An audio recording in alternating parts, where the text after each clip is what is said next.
Alright, this is the review of the Chapter 2 test. If there's anything in here that still troubles you after you've reviewed it, please do not hesitate to come see me.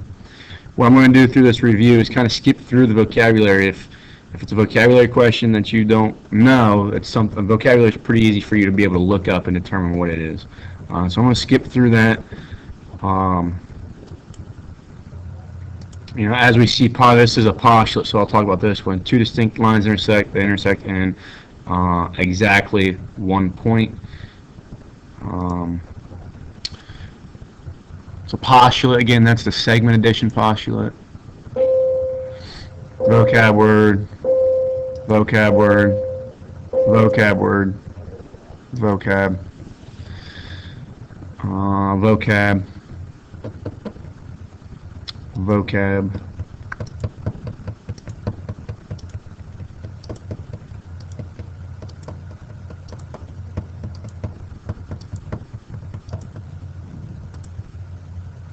okay, here it says use inductive reasoning to predict the next three numbers in the pattern.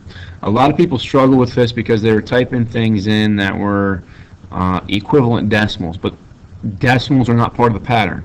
Okay, we see that we're dividing by 5 every time, and once we get down to a fractional part, really the only thing that's happening is that your denominator is now increasing by 25 every time, or sorry, increasing by a multiple of 5 every time. So when we go ahead and multiply everything out, 1 over 25, okay, and we'll divide that by 5 again, but it's the same thing as taking, if I've got 1 over 25, I'm going to divide that by 5 again. Okay, it's divided by 5 over 1. We know that to actually do this multiplication or division, we actually have to take the reciprocal of this and multiply up here. So now we'll get 1 over 25 times 5 is 125.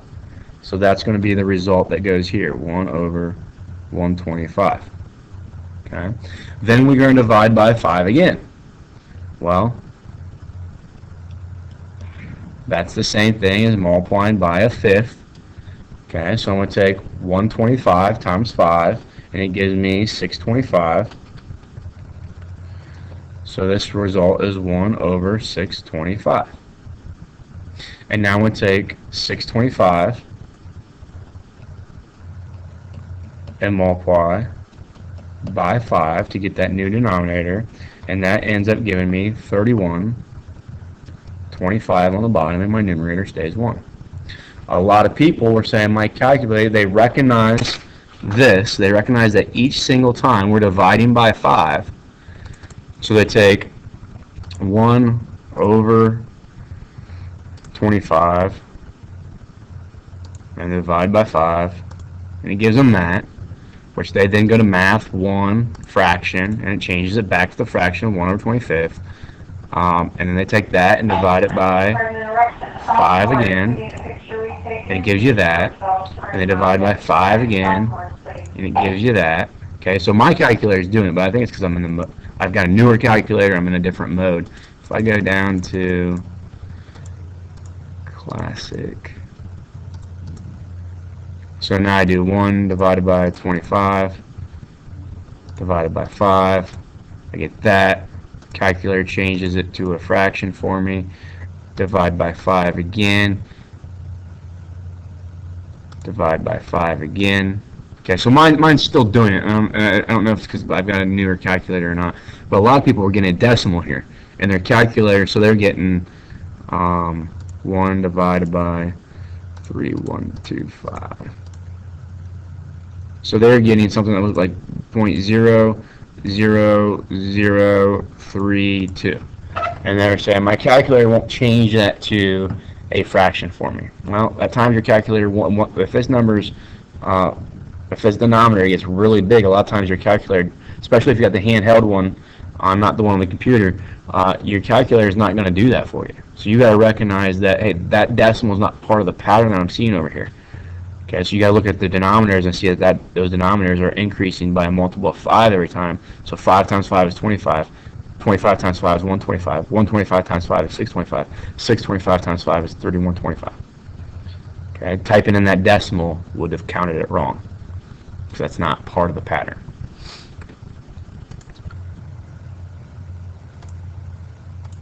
Again here, basically what you want to do is write down your pattern of your terms. Your first term is unshaded, your second term is filled in, and your third term is striped. Okay, and then after that, the fourth term is unshaded. So again, at the fourth term, you start to repeat these three. Says the 37th figure is what we're interested in. Okay, so my cycle is repeating every 3 times. So the 6th one is going to be striped, the 9th one is going to be striped, the 12th one is going to be striped. Okay, so multiples of 3 are going to be striped. Okay, so what we need to do is find a number pretty close to 37 that's a multiple of 3. Okay, well 36 is a multiple of 3, it's close to 37. Okay, so that tells me that because this is a multiple of 3, because it divides by 3, gives me a whole number of 12.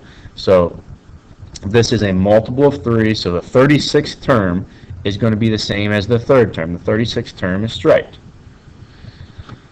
So if the 36th term is striped, if I go to the 37th term, it's going to be the same. So I'm just going to start repeating the cycle again. So the 37th term is going to be the same as my first term. So my 37th term is going to be unshaded.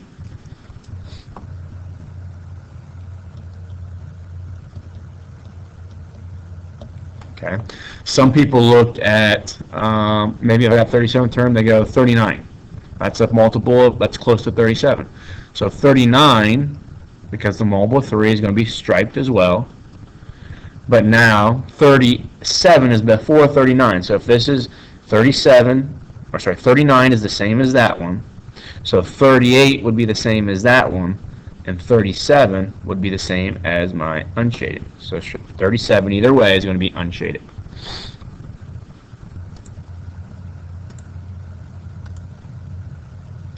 Identify the hypothesis and the conclusion. If you want to be healthy, then you should eat vegetables. You want to be healthy is your hypothesis, and you should eat vegetables then is your conclusion.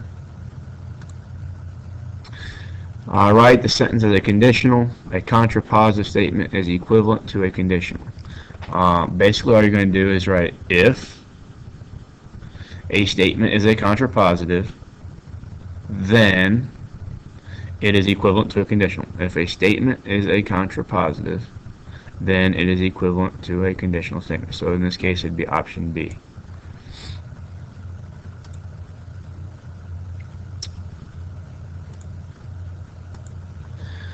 Write the converse, inverse, and contrapositive statement below. Determine the truth value of each statement. If statement is false, give a counterexample.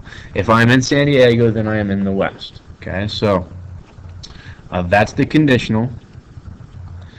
The converse would be if I'm in the West, then I'm in San Diego. Okay. If I'm in the West, then I am in San Diego. So it's option B here. We want to determine if that's true or false. Well, that would be false because it doesn't matter. I mean, you could be in the West and be in some other city. So this converse is false. I can be in Seattle and still be in the West. Okay. So option A there. The inverse. Taking the original conditional and putting a negation on both the hypothesis and the conclusion. If I am not in San Diego, then I'm not in the West. So that's the converse. Okay, so when we ask ourselves, is that true or false? If I'm not in San Diego, then I'm not in the West. What that basically would say, if that was true, would be that San Diego is the only city in the West. It's the only thing in the West. Okay, so that's obviously not true. I could be, if I'm not in San Diego, I could be in LA, and LA is still in the West. So this is false. All right, if we look at this particular example, if I am not in San Diego, so it's option D here, okay, but it's false, says I'm sorry. Freshmen that need their picture retaken, please come down at this time to the lobby, okay? I earlier said this is the converse. This is actually the inverse. This is the inverse. This was the converse. Negation is the inverse, negating the hypothesis and the conclusion. But this is the inverse. We want to determine if its truth value. The inverse is false. I can be in San Diego and not be in the West. Well, that's not the reason. Okay, that doesn't make sense because San Diego is in the West. I can be in Seattle and still be in the West. So that's the true counterexample there. Contrapositive is the converse of the inverse or the inverse of the converse. Okay, so basically take the converse and write not in both parts of it. If I'm not in the West, which is going to be C or D, then I'm not in San Diego. So it's got to be this.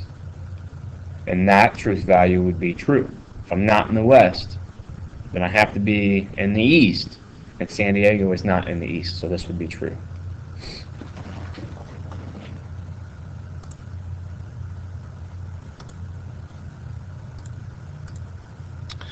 Really the same idea here. Here's your conditional statement.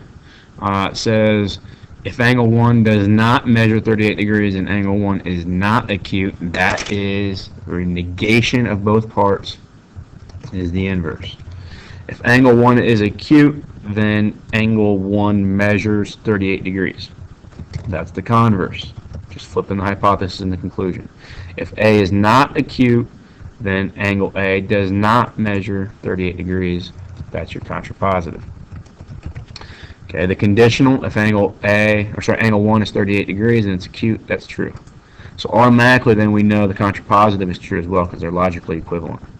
The inverse of angle, or I look at the converse, if angle A is acute, then measure of angle 1 measures 38 degrees. What that's saying is that there's only one measurement for acute angles. So if an angle is 38 degrees, it's acute. Okay. If it's acute, we know then if you label an angle as being acute, what this is saying, what this phrase here is saying, is that it then has to be 38 degrees. Well, we know that's not true. You can have a 45-degree angle. If it's acute, it could be 45. So converse is false, therefore the inverse is also false. If M is between A and B and AM is equal to MB, then M is the midpoint of segment AB. Okay, that is the converse. If M is not the midpoint, that's the inverse. That means this must be the contrapositive. Okay, looking at the conditional, said if M is the midpoint of segment AB, then M is between A and B, and AM is equal to MB. That's true. So the contrapositive is true. Then the converse says if M is between A and B and AM is equal to MB, then M is the midpoint of segment AB. Well, if you draw this picture, draw this if part here, you're going to convince yourself that M has to be the midpoint. So that is true as well. So the inverse is also true.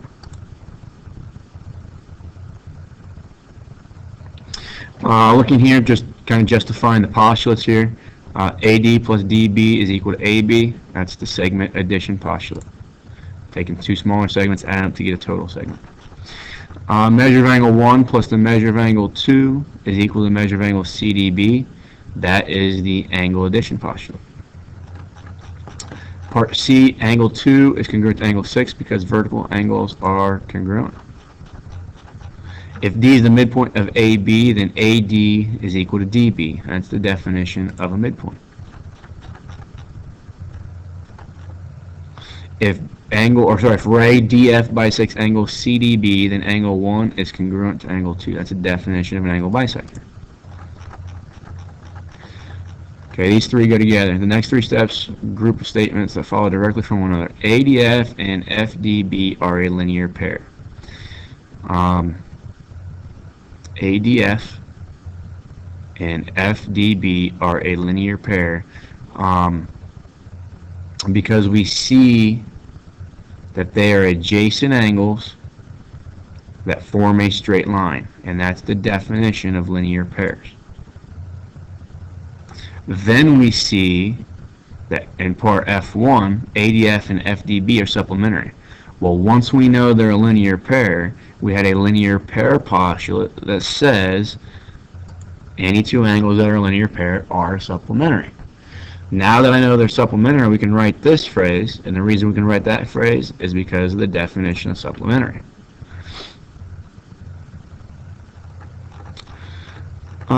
G, angle 4 is complementary to angle 5, and angle 6 is complementary to angle 5. So angle 4 is congruent to angle 6. And the reason for that is if two angles are complementary to the same angle, then they are congruent to one another.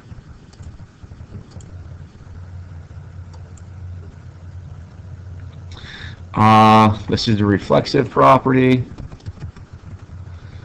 This is the symmetric property of equality. All they do is flip them. This is division, distributive,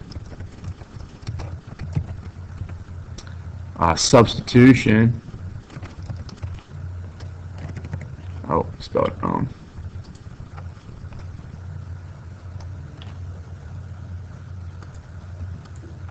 Okay, they're substituting everywhere. They took this phrase and then said y equals 3x, so they rewrote this first phrase, but instead of putting y, they replaced it with it's equal 3x. This is the transitive property. G is subtraction. H is multiplication. And I is addition. We started with two things that are equal and added the same thing to both sides.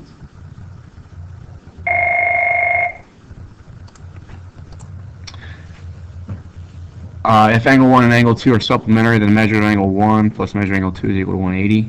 That's the definition of supplementary angles. If angle 1 and angle 2 are a linear pair, then angle 1 and angle 2 are supplementary. That's the linear pair postulate. If measuring angle 1 plus measuring angle 2 goes 90 degrees and angle 1 and angle 2 are complementary, that's the definition of complementary angles. And M says if measure of angle R equals 90, then angle R is a right angle. That's the definition of a right angle. And then if segment AB is congruent to segment WZ, then AB's distance is equal to WZ's distance. That's the definition of congruence.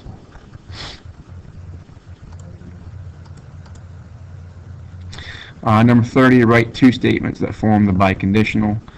Basically, you're going to rewrite a biconditional is when a conditional statement is true and so is its converse, and then it's rewritten using if and only if. So we can write this left to right, and it be true, and we can read it right to left and it be true. To develop the two conditional statements that come from it or that form it, basically we just take out the words if and only if and replace them with then, and at the beginning we put the word if. So if a polygon is a triangle, then it has exactly three sides. So that's one conditional. Reading it left to right with those words if and then. That's one conditional. So if a polygon is a triangle, then it has exactly three sides. So the rule for, or the definition of biconditional is that the two conditionals that make it up, one is the conditional, one is its converse, and they're both true. So let's find the converse then of this. If a polygon has exactly three sides, then it's a triangle. That's the converse. So those two things are converse of one another. They're both true. They are what make up this biconditional.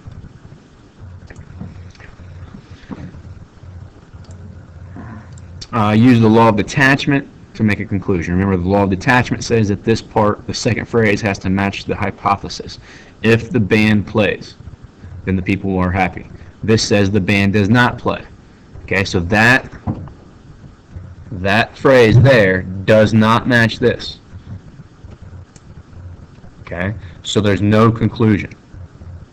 Okay, so it is not possible to make a conclusion using the law of detachment because the statement does not match the hypothesis of the given conditional.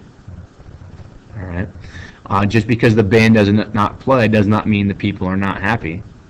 Okay, so this does not matter. There's no conclusion. The band may not play, but the people could either be happy or they could be not happy. You don't know. So there's no conclusion there. Here's the law of syllogism. Remember, the law of syllogism allows you to take two conditional statements, and if the conclusion of one matches the hypothesis of the other, then you can make a third conditional. It says if mom finds out, then I'll get a spanking. If I get a spanking, then I will cry. So that conclusion, I'll get a spanking, matches this hypothesis. So what we do is rewrite the third conditional. If mom finds out, then I will cry. That will be my third conditional. Option A here.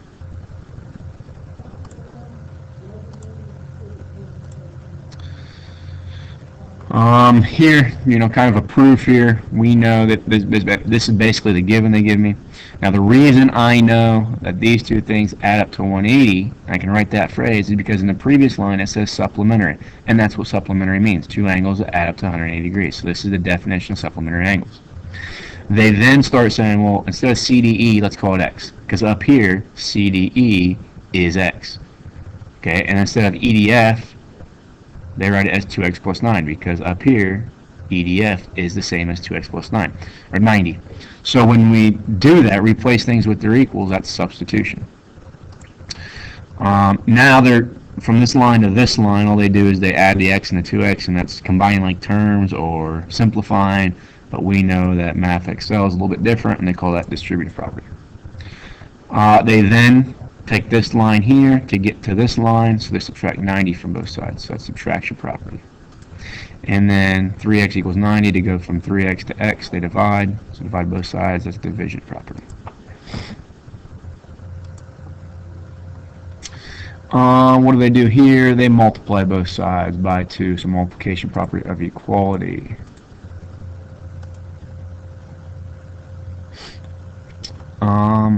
Follow this proof here. C is the midpoint of segment AD. That's given. That was given right here. Now, because this is a midpoint, it's a vocabulary word, it provides us this. AC is congruent to CD. That's the definition of a midpoint. They then change congruency into equality, so we can do some substitution. If AC is equal to CD up here, we know AC is the same thing as 9x, and we know CD is the same thing as 5x plus 28. All they do is replace that line there with its equivalent down here. So that's substitution. They then tell you they're going to subtract. So the only thing that you subtract from both sides that would make sense would be the 5x from both sides. So if we subtract 5x from both sides, we get 4x equals 28. And now from 4x to 28 to x equals 7, that's division.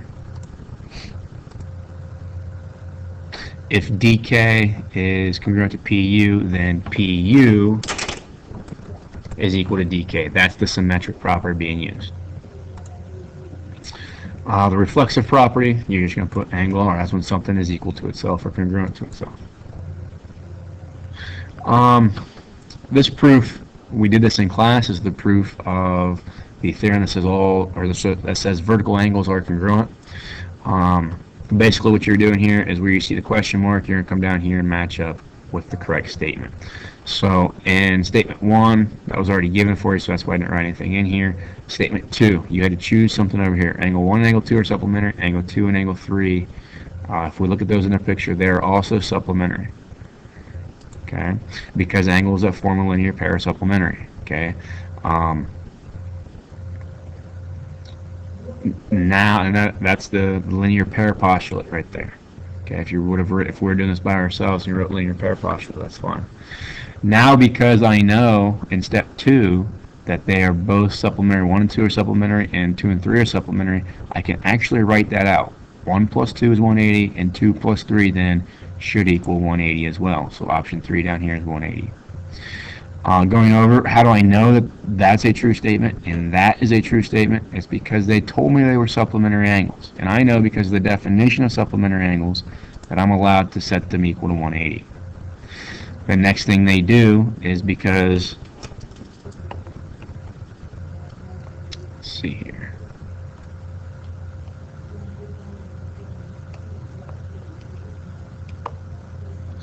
So we know that that's 180 there. Because these two things equal 180 degrees, then we know that those two things are also equal. Okay, and that's the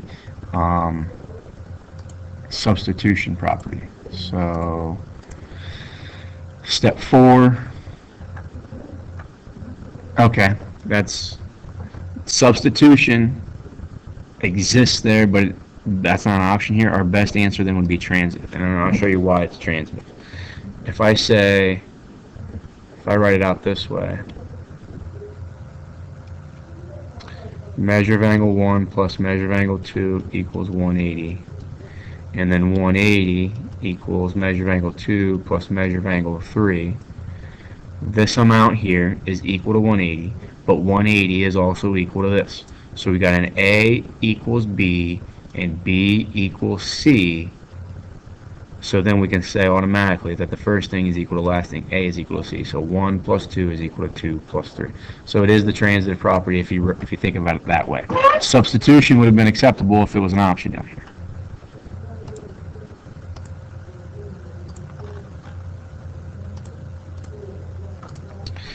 Step 5 then, they use a subtraction property of equality. So if I'm going to subtract something, hopefully that thing is the same thing on both sides. So 2 and 2 would go away, and I'd be left with 1 equal to 3. And now, to go from equality to congruency like they do from 5 to 6, that's the definition of congruence.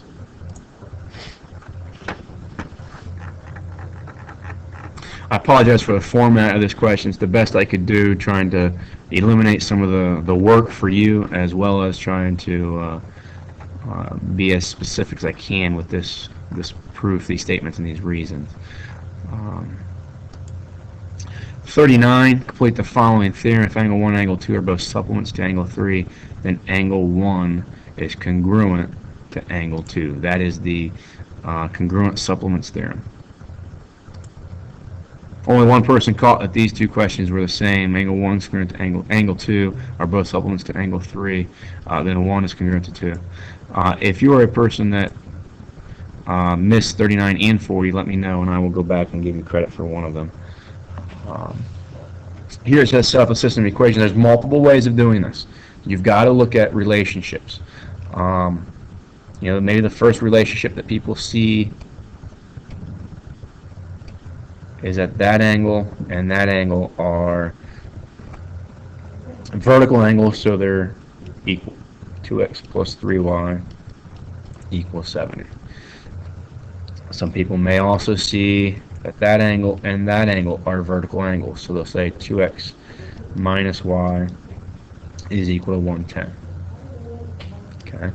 If I was doing this, I would set those two, because those x's and y's are related. This is a system of equations. I'm going to try to get x's and y's to cancel out. In this case, just the x's. So I'll multiply everything by a negative on the bottom to get my x's to be opposites. When I add straight down, those go away. I'll get 4y is equal to negative 40. So y then is equal to negative 10. Okay. Now I'm going to go plug back in to find what x is. Well, 2x plus 3y is equal to 70. Just plugging back into this original equation, I now know that 2x, if y is 10, this becomes negative 30, is equal to 70. So 2x is equal to 100. Add 30 to both sides. So then x would be 50. A lot of people were getting this, and they're saying, oh, I know it can't be negative. X and y can be anything they need to be. Positive, negative. They can be integers. They can be fractions, rational numbers, whatever. Okay. The only issue that we have is when we plug values back in, the angle cannot be negative. And if I do that, let's come back down here. If I plug in the 50, 2 times 50 is 100. Minus then y. Well, y was negative 10. So if I plug that in, 100 minus negative 10 actually ends up becoming 100 plus 10, which is 110 degrees. Is that an okay angle measurement? Yeah, because it's positive. Does it match with the 110 here? Yeah, and that should happen because they're vertical. That's one way of doing it. Alternative way is to look at different relationships. Maybe you said 2x plus 3y plus 110 that angle and that angle is equal to 180. Perfectly fine, nothing wrong with that. Then maybe you said those two angles were equal to 180, so you went 2x minus y plus 70 is equal to 180. Perfectly fine. Some people did, those two equal to 180, and then they use one of the vertical angle relationships to come up with the second equation. All routes will get you down to x to be 50, y to be negative 10. 42, okay, here you have to use this relationship that these two angles are vertical, so they're equal, so x plus 2y equals 50. And then either use that relationship and say that those angles are supplementary, or use that relationship and say that those two angles are supplementary. I'm going to use this one because I recognize that 2y to negative 2y, if I add those together, x plus 2y plus x minus 2y equals 180. My two y's are going to cancel out, and it gives me 2x equals 180, so x then has to be 90. That's nice, because now if x is 90, I can come up here and say 90 plus 2y is equal to 50. I can subtract 90 from both sides and get 2y is equal to negative 40. Divide both sides by 2, and y ends up being negative 20. Is that okay? Yes. Y and x can be anything you want them to be, or anything that they end up being. They can be positive, they can be negative. So when we plug them back in, that they can't be negative. Well, let's plug in an angle there. Let's plug in 90 plus then 2 times negative 20. That's negative 40. Well, that gives me 50 degrees. That's okay.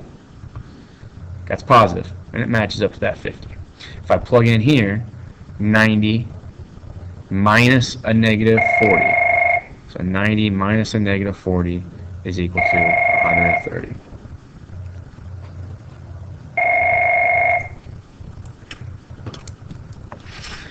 I apologize, I had a phone call, so not 100% sure where I was prior to the phone call, but remember, x is 90 degrees, or not 90 degrees, but x is 90, y is negative 20. When I plug those things in here, it gives me positive 50. When I plug things in here, it gives me positive 130. That's okay. That's what I'm looking for. Okay, if you see the relationship, then those two things are supplementary, and they should be, because they form that linear pair. Now this question down here, we didn't even have to do any math down here. We know that that angle there and that angle there are supplementary, so this has to be 130. Or, some people said, well, I know this is now 130, so this is 130 because they're vertical. Perfectly fine to do it either way. This question here, what you're looking for is that angle right there and that angle there. They're vertical, so they should be equal. 2x plus 2x plus 4 is equal to 40. So 2x is equal to 36, x then 18. These two angles are vertical, so now we know x is equal to y minus 2x. Well, we already know x is 18, so 18 is equal to y minus 36. Add 36 to both sides, and I get y to be 54.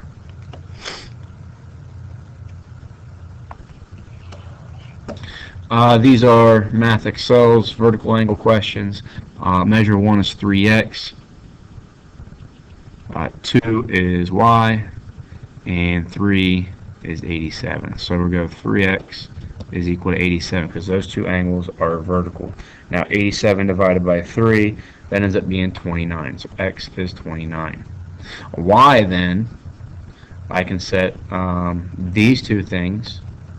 Y plus 87 is equal to 180. Okay, so y then, subtract 87 from both sides, is 93. Okay, you could also set these two things, 3x plus y is equal to 180. You now know that x is 29, so you get 87 plus y is equal to 180. That equation and that equation, the same thing, so regardless, y will be 93.